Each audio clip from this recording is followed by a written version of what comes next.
നമസ്കാരം. Raf talk മലയാളത്തിലേക്ക് അവർക്കും സ്വാഗതം. സുഹൃത്തുക്കളെ, കേരള ബ്ലാസ്റ്റേഴ്സിലേക്ക് ഏത് പുതിയ താരം വന്നാലും അദ്ദേഹത്തെക്കുറിച്ച് വിശദമായിട്ടറിയാൻ ആരാധകർ ശ്രമിക്കും എന്നതൊരു യാഥാർത്ഥ്യമാണല്ലോ. അപ്പോൾ അറ്റവും മുറിയും ഒക്കെ അവിടുന്ന് ഇവിടുന്നൊക്കെ നമുക്ക് കിട്ടിയിട്ടുണ്ടാവും. പക്ഷേ നമുക്കറിയേണ്ടത് എന്താണ്? ബ്ലാസ്റ്റേഴ്സിൻ്റെ ആരാധകർക്ക് അറിയേണ്ടത് എന്താണ്?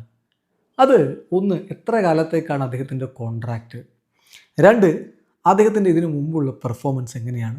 മൂന്ന്, അദ്ദേഹത്തെ കേരള ബ്ലാസ്റ്റേഴ്സിലേക്ക് എത്രത്തോളം ഫിറ്റാവും? ബ്ലാസ്റ്റേഴ്സിൻ്റെ കളിരീതിയുമായിട്ട് അദ്ദേഹത്തിൻ്റെ ടാക്റ്റിക്കലായിട്ടുള്ള എബിലിറ്റി എന്താണ്? ഇതൊക്കെയാണല്ലോ നമുക്കറിയേണ്ടത്. വേറെ കുറേ കാര്യങ്ങൾ നമുക്ക് അറിഞ്ഞിട്ട് കാര്യമൊന്നുമില്ല.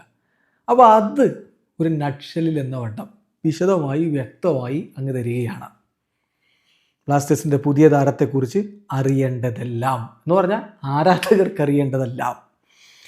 നോക്കുക, ബ്ലാസ്റ്റേഴ്സ് വിക്ടർ ബെർത്തോമ്യു എന്ന സ്പാനിഷ് സ്ട്രൈക്കറെ സൈൻ ചെയ്തിരിക്കുന്നത് ഈ ഒരു സീസണിൻ്റെ അവസാനം വരെയാണ്.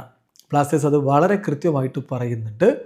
അതായത് ഈ അപ്കമിങ് സീസണിലേക്കാണ് താരത്തെ കൊണ്ടുവന്നിരിക്കുന്നത്. അദ്ദേഹം ബേസിക്കലി സെൻറ്റർ ഫോർവേഡാണ്.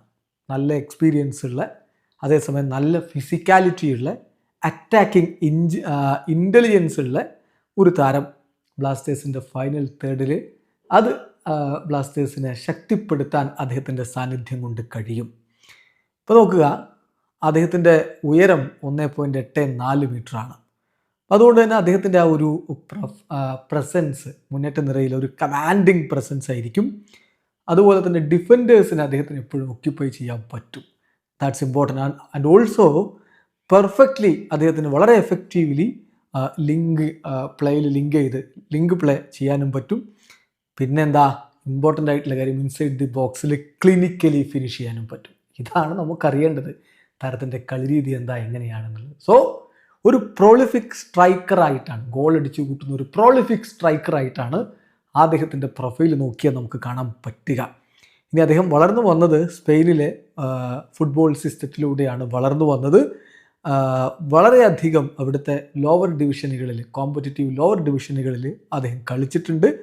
തീർച്ചയായിട്ടും ഒരു reliable goal scorer, hard working forward എന്നുള്ള വിശേഷണമൊക്കെ അവിടെ നിന്നാണ് അദ്ദേഹം നേടിയെടുത്തിട്ടുള്ളത്. കൂടാതെ അദ്ദേഹത്തിൻ്റെ കരിയർ ഏഷ്യയിലും അദ്ദേഹം സമയം ചെലവഴിച്ചിട്ടുണ്ട്. ഇവിടെ അദ്ദേഹം അതുകൊണ്ട് തന്നെ വളരെ എളുപ്പത്തിൽ അഡാപ്റ്റഡ് ആവുമെന്ന് പറയാം.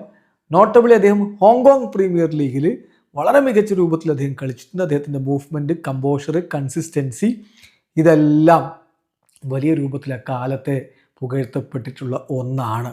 പ്രൈമറിലി അദ്ദേഹം ഒരു സെൻട്രൽ സ്ട്രൈക്കറാണ്. അതേസമയം തന്നെ അക്രോസ് ദി ഫ്രണ്ട് ലൈൻ, മുന്നേറ്റ നിരയിലെ വ്യത്യസ്ത പൊസിഷനുകളിൽ അദ്ദേഹത്തിന് കളിക്കാൻ പറ്റും. സോ ആ ഒരു ടാക്റ്റിക്കൽ ഫ്ലെക്സിബിലിറ്റി ഉണ്ടല്ലോ, അത് ബ്ലാസ്റ്റേഴ്സിന് മികച്ച രൂപത്തിൽ ഉപയോഗപ്പെടുത്താൻ പറ്റും. പിന്നെ സ്പേസ് കൃത്യമായിട്ട് മനസ്സിലാക്കാനുള്ള കഴിവ്, ഏരിയൽ എബിലിറ്റി, അദ്ദേഹത്തിൻ്റെ വർക്ക് റേറ്റ്, ഇതെല്ലാം കേരള ബ്ലാസ്റ്റേഴ്സിൻ്റെ അറ്റാക്കിംഗ് സ്ട്രക്ചറിന് വെൽ സ്യൂട്ടഡ് ആണ്. സോ നമുക്ക് ലഭിച്ചിരിക്കുന്നത്, ബ്ലാസ്റ്റേഴ്സിന് ലഭിച്ചിരിക്കുന്നത് മികച്ചൊരു സ്ട്രൈക്കർ തന്നെയാണ്. താരത്തിന് കളിക്കളത്തിൽ ആ മികവ് പുറത്തെടുക്കാൻ കഴിയട്ടെ. വീഡിയോ അവസാനിക്കുന്ന ഫുട്ബോൾ ലോകത്തെ കൂടുതൽ വിശേഷങ്ങളുമായി റഫ്ലക്സ് എടുത്താം.